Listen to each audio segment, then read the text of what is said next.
Agora, falando ainda sobre a morte do ex-vice-presidente José de Alencar, o presidente Lula chorou, mas chorou muito quando soube da morte. Na verdade, o José Alencar já vinha sofrendo muito, né? Foram 14 anos de luta contra muitos tumores, mais de 17 cirurgias e ontem ele faleceu no Hospital Sírio-Libanês. O nosso presidente Lula dedica um prêmio, o ex-presidente Lula, que recebe hoje o título de doutor honoris causa pela Universidade de Coimbra, em Portugal, afirmou que vai dedicar a honraria a José Alencar. Ele chorou demais, está ao lado da presidenta Dilma Rousseff, que foi a Portugal acompanhar a homenagem ao ex-presidente. No Fala Brasil, que vem logo depois do Bahia no Ar, todos os detalhes, as informações, ainda não sabem se o corpo de Alencar vai ser cremado, se vai ser enterrado. Agora a frase dele é emblemática: eu não tenho medo da morte, eu tenho medo da desonra. Que homem sábio, não é? Que homem sábio. E que exemplo que ele deixa aqui para todos nós brasileiros. Agora sim, mudando o rumo do assunto, o rumo da prosa novamente, o preço do etanol em alguns postos de Salvador chega bem perto ao da gasolina. O que está acontecendo? Será que é vantagem abastecer com álcool? Por que o preço aumentou tanto? É sobre isso que a gente vai conversar agora com o Gabriel, que está com o presidente do Sindicombustíveis. Gabriel. Olha, Daniela, eu estou aqui com o José Augusto Costa. José Augusto, me diz uma coisa, você que é aí do Sindicato do Comércio Varejista dos Derivados de Petróleo, me fala uma coisa, qual é hoje a situação? A Daniela falou que não se sabe se é vantajoso, mas chega ao ponto de se poder dizer com certeza que não é? Porque em alguns postos, R$ 2,60 o álcool e R$ 2,80 a gasolina. Não chegou ainda a 2,60. Alguns postos estão na faixa de 2,45, é o máximo que eu tenho visto de etanol. Mas a tendência é continuar subindo. O que significa dizer que definitivamente para o consumidor hoje, o que tem que se abastecer é a gasolina. É importante até para que o consumidor mesmo tenha essa certeza, a gente relembrar aquele cálculo dos 70%. Como é que o consumidor faz esse cálculo para saber na máquina, no papel, que não vale a pena ou se vale, no caso, botar álcool? Olha, hoje não precisa nem fazer mais esse cálculo. A diferença está tão próxima um produto do outro que não precisa mais de cálculo. O consumidor deve ser dirigido para a gasolina e quem tiver carros a gás deve abastecer com gás, que é muito mais vantajoso ainda do que a própria gasolina. Me diz uma coisa, o que fez que chegasse nessa situação? É uma questão de safra, é uma questão de produção, é uma questão de prioridade do açúcar sobre o álcool? O que está por trás dessa história?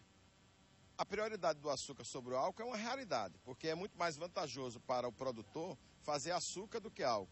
E tem havido uma grande parte do que é produzido desviado para o açúcar. Mas, por outro lado, nós não temos safra nesse momento no país. E falta álcool no Brasil inteiro. Com o aumento da venda da gasolina, a quantidade que tinha que ser misturada aumentou, o que criou uma situação mais difícil ainda para o álcool. Então, o álcool hoje falta no Brasil todo. Com relação à importação, a gente falava muito antes que o álcool americano, o álcool derivado aí do milho, era o grande inimigo da indústria do etanol brasileiro. Hoje, esse álcool vem sendo importado em grandes quantidades.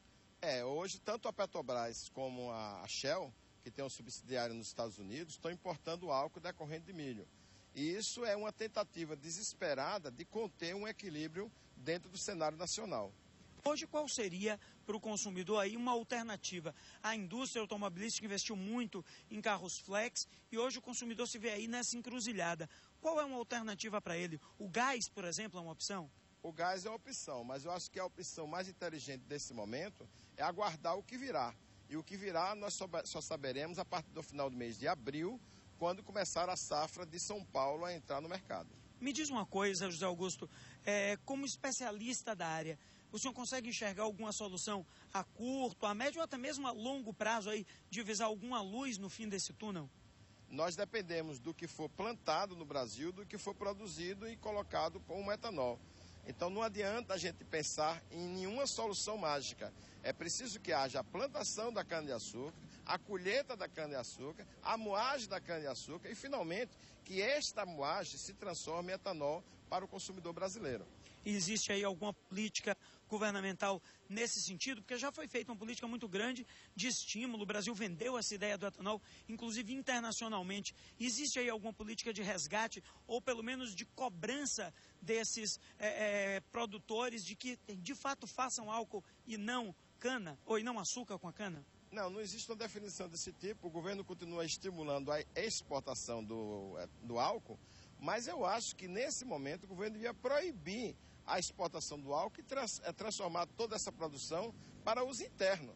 Se é que a gente tem essa dificuldade toda, como é que a gente está vendendo lá para fora, porque está vendendo em dólar e tendo essa dificuldade toda dentro do país? Essa situação dramática que a gente está vivendo aqui em Salvador e na Bahia é a mesma que está se vivendo no Brasil inteiro. Bom dia, Daniela, bom dia, falando Daniela, aqui do estúdio. Tudo bem com o senhor? Tudo bom? Bem. Uma pergunta, normalmente quando a gente verifica é uma questão de safra, é uma questão de plantio, por que então não se planeja? Não é para a demanda, para a necessidade, muitos carros flex, muita gente usa o etanol. Então por que não se planeja isso, mesmo com todas essas questões relacionadas ao mercado internacional? Olha, tem 3 anos que a área plantada de etanol, que a área plantada de cana-de-açúcar tem diminuído lentamente, a produção nossa tem diminuído. Por outro lado, a gente tem feito uma política de exportação. Resultado, quando chegou esse ano, acabou-se os estoques, não existe estoque de etanol no Brasil. Então a quantidade que está se produzindo hoje é muito pequena, não tem nenhuma. A situação ficou dramática. Compreendo. Estamos com um problema... Com um período de um ano para colher. Então, se você não plantou lá atrás, não tem como colher agora. É por isso mesmo que eu estou perguntando, porque se todos os anos a gente vem com essa questão da entre-safra, então por que não um planejamento melhor, né? Agora que o senhor está explicando, eu compreendo, viu? Daqui a pouco a gente volta a chamar Gabriel ao vivo com o presidente do Sindicombustíveis, é muito importante. A gente tem quase 800 mil veículos circulando nas ruas, só na capital hoje em dia. Então é muito carro, viu? Falando ainda sobre a morte do presidente José de Alencar, a cobertura completa você vai assistir no Fala Brasil, logo depois do Bahia no Ar. O Bahia no Ar termina às 8h40 e vem o Fala Brasil. O presidente Lula, ou melhor, o ex-presidente Lula e a presidente Dilma Rousseff adiantaram a volta para o Brasil. Eles voltam para Portugal antes, para acompanhar o enterro do ex-vice-presidente José de Alencar. Já as imagens da saída dele, do corpo de São Paulo, para chegar até Brasília, onde ele será sepultado. Primeiro, as autoridades vão poder participar, depois será aberto ao público, porque era um homem, é um homem muito querido, sempre será. Esse povo marca na história, sabe, seu emblema, e eternamente é lembrado. Daqui a pouco a gente vai conversar com a Polícia Militar sobre o combate à violência em Salvador. E agora eu chamo Vinícius Cunha, que está... Onde você está, Vinícius? Aconteceu um assassinato aí, o que houve? Exatamente, Daniela. Nós falamos ao vivo aqui da rua Barro Branco, uma rua que fica paralela aqui à Avenida São Martim, essa avenida movimentada da aqui de Salvador. Segundo informações, esse homem foi morto por volta de 2h da manhã. O nome dele é José Mendes da Silva, de 30 anos. Segundo informações de testemunhas, 3 homens seriam retirados ele de casa. Ele mora na região do Alto do Peru e trazido para essa rua aqui na rua Barro Branco, nós já falamos, e teria disparado vários tiros contra ele executados. Ele aqui. A polícia já chegou no local, a perícia ainda não. Policiais militares estão aqui guardando o corpo, a chegada da equipe da perícia, do Instituto Médico Legal. E nesse momento, muitos curiosos estão aqui na região, muita gente acompanhando, tentando entender mais esse caso de violência aqui na Rua Rio Branco, que fica paralela aí à Avenida São Martim. Um detalhe curioso, Daniela, deste caso é que a vítima é um cadeirante, é paraplégico. E segundo informações de familiares, ele teria ficado paraplégico após ser atingido por um tiro depois de uma tentativa de assalto com a moto. Também há informações de testemunhas aqui que Joel Mendes da Silva, de 30 anos, teria envolvimento com práticas criminosas que com certeza teria levado a esse crime. Mas isso ainda são suposições e a polícia vai investigar mais este caso, mais este crime que aconteceu aqui em Salvador. Nós vamos repetir, o crime aconteceu por volta de 2h da manhã, aqui na Rua Rio Branco, que fica paralela à Avenida São Martim. O homem de nome Joel Mendes da Silva, de 30 anos, foi morto com vários tiros, retirado de casa, que fica no Alto do Peru, que é a região aqui acima dessa rua, e trazido para este ponto onde foi executado. Agora são 7h38. Será que foi mais uma vítima dessa guerra insana do tráfico de drogas, hein, Vinícius? A gente tem que perguntar isso porque, pelo que a gente registra diariamente aqui no Bahia no Ar, nos outros jornais da emissora, o tráfico de drogas faz muitas vítimas. E a moeda nesse mundo do crime é a vida, né? Pagou, não pagou, matou. É assim que funciona, né, Vinícius? Será que foi isso? Já tem alguma informação preliminar? Exatamente, Daniela. O que a gente tem aqui são informações preliminares mesmo, iniciais, de testemunhas que contaram que o Joel teria envolvimento em práticas criminosas. A gente não sabe exatamente se com tráfico de drogas ou outros tipos de crime.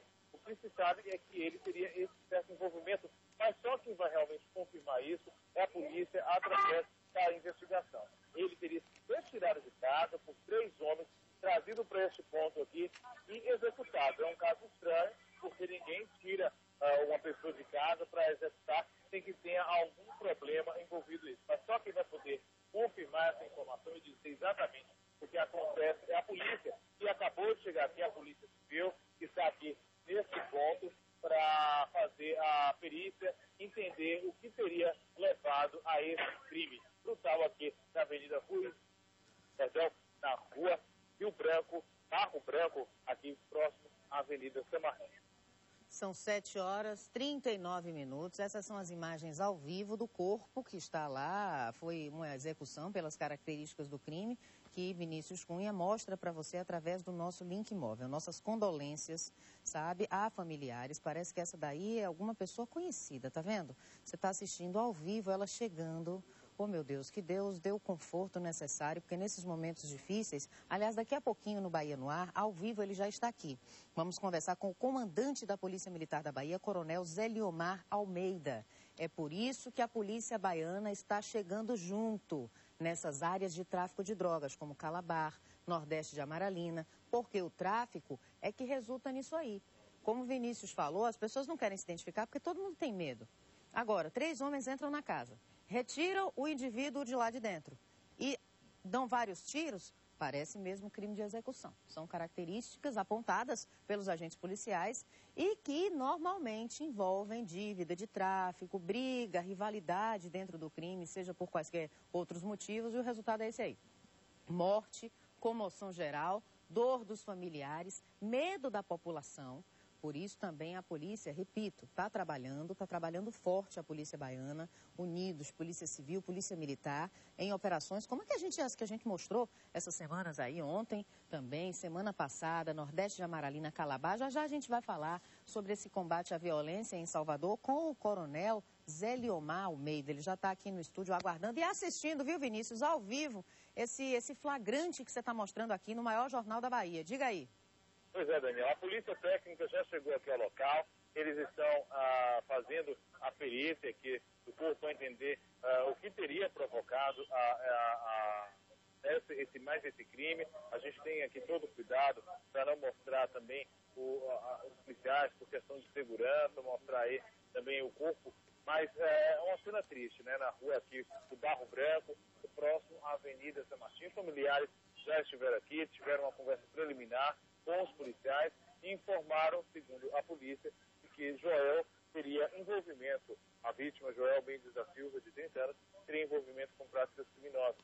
Que ele teria sido retirado de casa, aqui do Alto do Peru, por volta de 2 horas da manhã, por 3 homens e trazido para cá. Joel é paraplégico, segundo os familiares, e teria sido